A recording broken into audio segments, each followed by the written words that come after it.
নিজের ধর্মের দলরে এইবার যদি না জিতাইতে পারেন, জীবনেও আর জিতাইতে পারবেন না। ধর্ম কোনো দলের না, ধর্ম আল্লাহ তাআলা প্রেরণ করছেন মানব জাতির হেদায়েতের জন্য, ধর্ম নিয়ে দলবাজি করার জন্য না।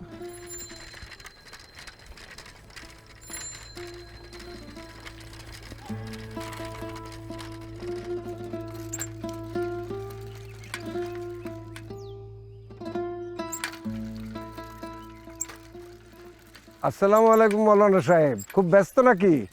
ওয়ালাইকুম আসসালাম ভাইজান। সামনে একবারই আরবি পড়াইতে যাইতেছি, বাচ্চারা বসে আছে, সময় মতো পৌঁছাইতে হবে। সময় মতো ভোটটাও কিন্তু আমাদের মার্কায় দিতে হবে মৌলানা। আগে ভোট আসুক ভাইজান, দেখা যাবে। আগে ভোট আসুক মানে? এই সুযোগ কিন্তু মৌলানা আর পাওয়া যাবে না। নিজের ধর্মের দলরে এইবার যদি না জিতাইতে পারেন, জীবনেও আর জিতাইতে পারবেন না। ভাইজান কিছু মনে করেন না, আমি যতটুকু লেখাপড়া করছি আমি জানি ধর্ম কোনো দলের না, ধর্ম আল্লাহ তাআলা প্রেরণ করছেন মানব জাতির হেদায়েতের জন্য, ধর্ম নিয়ে দলবাজি করার জন্য না। ধর্ম নিয়ে দলবাজি মানে কি বলতে চাও মৌলানা? বলতে তেমন কিছু চাই না, কথা পরিষ্কার।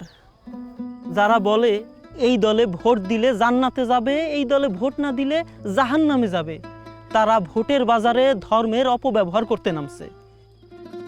মহান আল্লাহ তাআলা সব থেকে ভালো জানেন কার শেষ পরিণতি কি, কে জান্নাতে যাবে কে জাহান্নামে যাবে। এটা দুনিয়ায় বসে আপনার আমার মতো নগণ্য বান্দার করা সাজে না, বলা সাজে না। ভাইজান ভালো থাকবেন, আসি ভাইজান, বাচ্চারা বসে আছে। আসসালামু আলাইকুম।